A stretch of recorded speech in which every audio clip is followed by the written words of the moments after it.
And I'm actually sick and tired of it. I'm sick and tired. I see this in my daily business all the time. Nobody is willing to put effort into their craft. Instead of what they do, they have a big problem. And instead of actually going to the root of the problem, they look at the symptoms and they put a band-aid on it. And they think that the problem is solved because nobody's ready to put in the effort and actually put in the work. And this is what grinds my gears. And now I'm a little bit more frustrated than I already was. When I first watched that video, I was already a little bit emotional. I said, why is that still like this? Why? You guys have been around for so long. Why are you completely ignoring?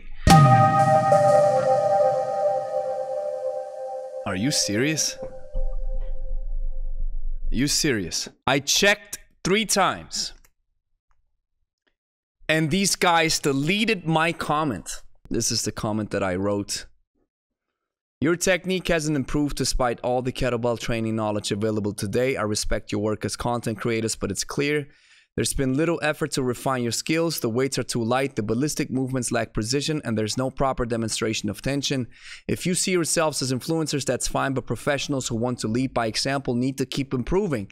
And you guys deleted it. The weight is way too light, and you don't just go up and down like this. You fixate the bell overhead and then you rack it. Take your time. Man, I wanted to do a classic video, but man, I was in the editing process and then I went back to see that comment that I left and I saw it was gone. So now I have to refilm this. Everybody makes this mistake. This is not a reverse lunge. We can call this an alternating split squat. A lunge requires, I learned this from Dr. Michael Yesses, a lunge requires for you to take a big step back and actually get a big stretch in the hip area so you keep the back leg extended. Never do this kettlebell hammer curl depressed. You don't have to curl kettlebells, just do cleans. Again, the weight is way too light. We don't swing like this. Use a little bit more punch from the hips.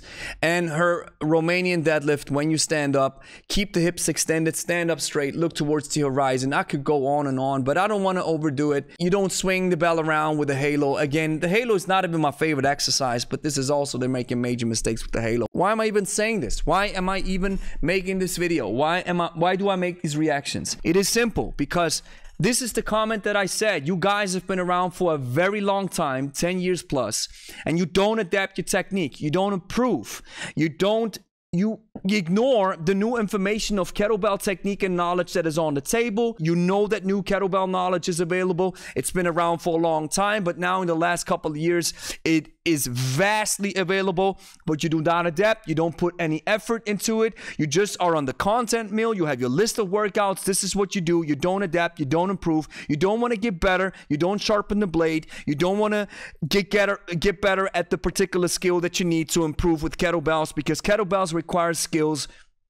You don't. You just ignore it. And instead of taking a feedback, I thought, you know what? The first time I'm actually leaving a comment on these influencers that I want to make a video about and let them know in advance. And instead of replying to me or maybe talk to me, you delete it. And I'm actually sick and tired of it. I'm sick and tired. I see this in my daily business all the time. Nobody is willing to put effort into their craft. Instead of what they do, they have a big problem.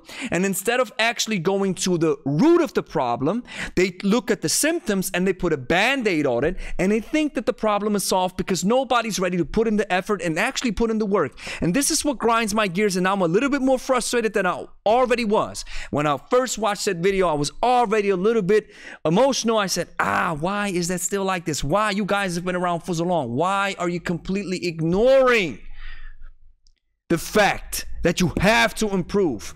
You guys on this channel, you told me, Gregory, your rowing technique is awful. And I'm not even a rowing channel. But you saw my rowing technique. You pointed it out. I was a little bit emotional. It got a little bit under my skin. But once I pushed that to the side, I actually found the Dark Horse rowing channel and I improved my rowing technique, even though I'm not a rowing influencer. But you guys were right.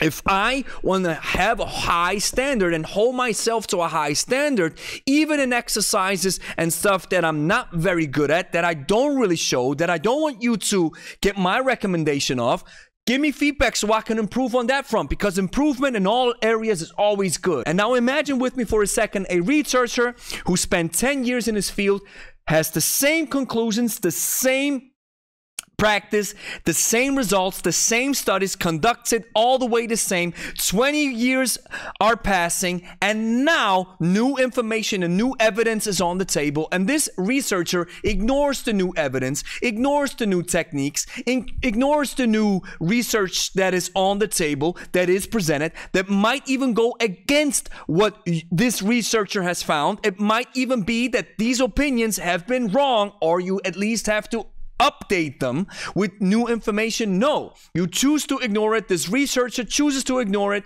and keeps conducting his studies for the next 10 years the exact same way, because they either are oblivious of the fact that there's no research or they ignore it. How do you think this type of researcher is perceived among his peers? They say you can't trust this guy, you can't take this guy serious because he doesn't take on new information and new advice. Instead, he just keeps plowing through the field even though he knows he's on the wrong track. And I've seen one thing. Some people, they take their plane that they're flying, they crash it all the way down to the ground, and as they are crashing, they still say, I'm in the right and everybody else is wrong. And that's the reason why people don't like influencers, and I'm an influencer too.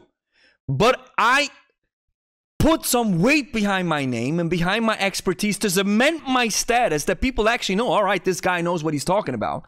But this is the reason why people disregard and don't like influencers, because they act like this. Many of them act like this, not putting no effort into their content, not updating their philosophy, skill, or whatever it might be, and still acting like it's 1995. If you post content online, you're on Reddit, you're on YouTube, on IG, on TikTok, and you love kettlebells, and you just talk about it, you want to learn more. Isn't that the fact? Isn't that it? You want to learn more. Maybe you do a workout and somebody in a comment says, hey bro, I like it, but this is not the proper technique. Maybe check out this guy. Maybe check out Steve Carter. Maybe check out Strong First. Maybe check out somebody else who actually knows what they're talking about. And then if you love it, you say, all right, let me go dig a little deeper. This is what I was. In 2016, I got started. And then I got started with kettlebells, and I immediately recognized that they require a lot of skill. But then I took things very serious because I posted some videos online, some kettlebell stuff, and this was taken up by the YouTube algorithm. That's actually the reason why I discovered kettlebells and why I wanted to become an expert, because the YouTube algorithm picked up one of my kettlebell videos. Then I invited my sensei, Steve Carter, rest in peace, into my gym. He certified NGME in 2019. And then I went down the rabbit hole because I've fallen in love with this particular tool. And now if I say something, it actually holds some weight, because I've taken my time to dedicate effort, money, time, blood, sweat, tears to one particular modality to learn everything about it. And I've only scratched the surface. When I talk to legends like Alexander Khvostov, he said, I'm still trying to perfect my jerk. Denis Vasilev is the same. These are legends in the field, and they still want to improve. So if I pick up that thing, of course I have to improve. Take feedback, listen to it, and then reply. I don't bite. But if you delete it, you're actually making it worse. I think this proves the fact that you don't want to improve. And this is not HasFit in general. This is just the influencer game in general, or even the fitness game in general. We don't want to improve. We have one philosophy, and now this is how we do it. This is the content mill. Oh, somebody else comes along. And actually, maybe sometimes people come along who are not very respectful, but at least they might point you towards a certain direction. Happened to me often.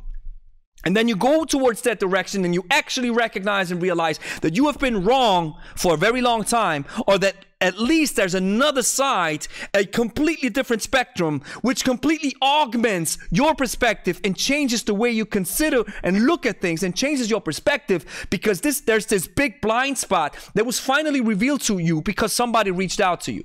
This is how you get better. This is how you're taken serious. Yes, we all have to make money. Yes, they're pushing their app. I'm pushing my coaching. I'm pushing my stuff, of course. But I want to be, this is what my fundamentals that I have in my coaching.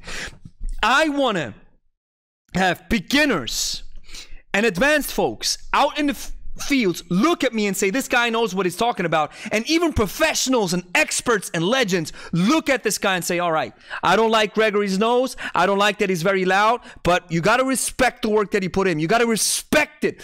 And here's the key. Real, recognized real. I might not like you, but I have to respect the work that you put in, your accomplishments, and the way you move. And yes, there's this notion out there when it comes to trainers and in the fitness realm, when they say all movement is good.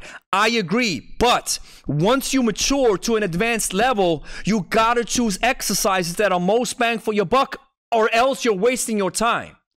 When you look at what Satsiorsky says, he says you start with a deloading load, then you start with a retaining load, and you start with a stimulating load. And once you are in the stimulating phase, you gotta choose most bang for your buck exercises. Look at the weightlifters. They do the 3 same exercises all over the whole year, and these are walking cyborgs. The human body works a certain way, so there are certain exercises that give you a lot of bang for your buck. Let's just imagine I have a stock that gives me 50% ROI. There, on the other side, I have a stock that gives me 20% of ROI.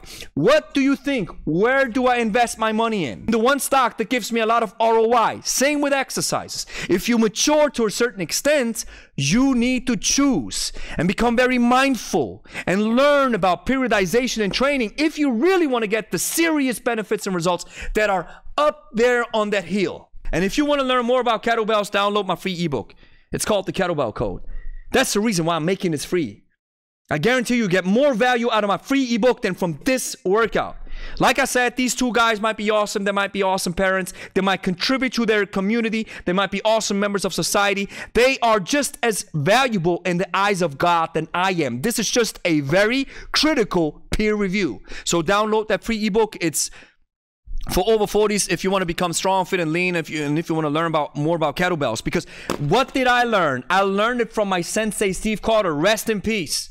He unfortunately died just a couple of weeks ago. But I am an official bloodline member of the OGs, the hybrids, those people who brought kettlebells to the map in the Western sphere. In the Renaissance, they brought it back to the kettlebell world. Steve was brave enough to venture out to Russia and learn more about kettlebells. He learned it from Pavel, then learned it from the Russians, got back, and he's the original hybrid, and I'm part of this bloodline of physical culture, which I'm really proud of. This is why you're supposed to download that ebook. Go ahead and do it.